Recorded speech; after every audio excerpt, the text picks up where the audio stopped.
గిట్ల దింపేట గిట్ల దింపి బియ్యంలో పసుపు కలిసి అక్షింతలు అవుతాయా అంటే కావా మరి అయితే కావాక మరి కేసీఆర్ గారు గిట్ల దింపి పసుపులో బియ్యంలో పసుపు కలిసి అక్షింతలు అవుతాయా గిట్ల పులిహోర కలిపి తింటే కడుపు నింపుతుందా అంటే నేను గిట్ల దింపి మందులో సోడా కలిపితే మంది అవుతుంది పెగ్గవుతుందా మరి అది పెగ్గెట్లు అవుతుందో ఇవి అక్షింతలు గట్టిన అవుతాయి నీకు పులిహోర తింటే నీకేం కడుపు నింపుతుంది నీకేం కడుపు నింపుతుంది గట్టిగా ముంగట ఫుల్ బాటిల్ పెట్టుకోవాలి చికెన్ ముక్క మటన్ ముక్క పెట్టాలి పొద్దు నుంచి సాయంత్రం దాకా నమ్మదాగాలి అప్పుడు గది కడుపు నింపుతుంది ఇలా ఆలోచించురాక మనం కష్టపడి అయోధ్యలో రామ మందిరాన్ని కట్టుకున్నాం ఆ రోజు ప్రాణ ప్రతిష్ఠ కార్యక్రమం రోజు మీ కొత్తపల్లిలో మా అక్కలు అమ్మలు అందరూ కూడా ఏదో దేవాలయంలోనో ఏదో బస్తీలో మనం పూజలు చేసుకున్నాం అక్షింతలు వచ్చినాయి ఇలా పులిహోర ప్రసాదం చేసుకున్నాం ఇలా పులిహోర ప్రసాదాన్ని అవమానపరిచిండ్రు అంటే ఇలా రాముని ప్రసాదాన్ని అవమానపరిచట కాదా ఒక్కసారి ఆలోచండి రాముల వారి అక్షింతలను అవమానపరిచిందంటే ఇలా రాముల వారిని అవమానపరిచినట్ట కాదా ఒక్కసారి ఆలోచండి ఇలా రాముల వారిని అవమానపరిచేటువంటి కాంగ్రెస్ బీఆర్ఎస్ పార్టీలకు మీరు బుద్ధి చెప్పాల్సిన అవసరం ఉంది ఎస్ బరాబర్ భారతీయ జనతా పార్టీ రాముని వారసులమే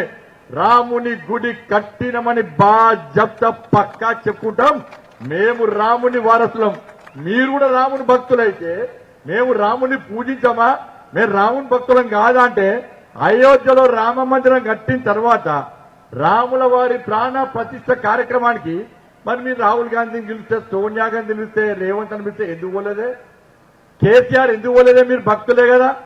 మీరు భక్తులే రాముని భక్తులే కదా ఎందుకు పోలే పోరు రాముని పూజ చేస్తే కూడా ఇంకో ఓట్లేరట ఓట్ల కోసం రాముని ఏ విధంగా వ్యంగ్యంగా చేస్తున్నారో రాముని ఏ విధంగా అవమానపరుస్తున్నారో ఇవాళ కాంగ్రెస్ పార్టీ బీఆర్ఎస్ పార్టీ నాయకులు ఆలోచించాలి కాబట్టి దయచేసి ఆలోచించండి ఇలా మీ గురించి నేను కొట్లాడిన వ్యక్తిని ఆ ఇద్దరు అభ్యర్థులు ఏ రోజు మీ గెలవలే ఏ రోజు మీ కష్టాల్లో మేము ఆదుకోలే ఇలా మీకోసం కొట్లాడితే జైలుకు పోయినా వాళ్ళు ఏ రోజు జైలుకోలే వాళ్ళు 100 కోట్లు ఖర్చు పెట్టి దీనిలో గెలవడానికి ప్రయత్నం చేస్తున్నారు కానీ మీరు గతంలో గెలిపించిన బండి సంజయ్ 100 కేసులు మీకోసం కొట్లాడి జైలుకు పోయింది వాళ్ళ 100 కోట్లు ఖర్చు పెట్టడం మీకు కావాలన్నా ఇలా మీకోసం 100 కేసులు నా మీద వేసుకొని మా జీవితాలను మీకోసం తృణప్రాయంగా అప్పచెప్పడానికి సిద్ధమైన బండి సంజయ్ కావాలన్న ఆలోచన వాళ్ళు 100 కోట్లు ఖర్చు పెట్టి ఇలా 1000 కోట్లు సంపాదించడానికి ఇద్దరు ఒక్కటే చేస్తున్నారు ఇవాళ నేను మీకోసం 1000 కేసులు భరించడానికి కూడా సిద్ధమై ఈ ఎన్నికల్లో మీకోసం పోటీ చేస్తున్నా వాళ్ళు గడీలకు వారసులు ఇద్దరు వాళ్ళు ఇద్దరు గడీలకు వారసులైతే మీరు గెలిపించిన బండి సంజయ్ గరీబోని బిడ్డ గడీలకు వారసులుగా ఉన్నా మీ బండి సంజయ్ గరీబోని బిడ్డగా ఉన్నా ఒక్కసారి ఆలోచించండి ఇలా ఆలోచించరక మా కుటుంబ సభ్యులే బాధపడుతున్నక మీరు పెళ్లిలో ఓటరు హోటల్లో ఓటరు గుళ్ళో ఓటరు కానీ మేము 5 సంవత్సరాలు మీరు గెలిపించిన తర్వాత 5 సంవత్సరాలు నా కుటుంబానికి దూరమైన ఈడున్న మా కార్యకర్తలందరి మీద కేసులు పెట్టిండు కేసీఆర్ మీకోసం పెట్టాలంటే మా మీద కేసులు పెట్టిండు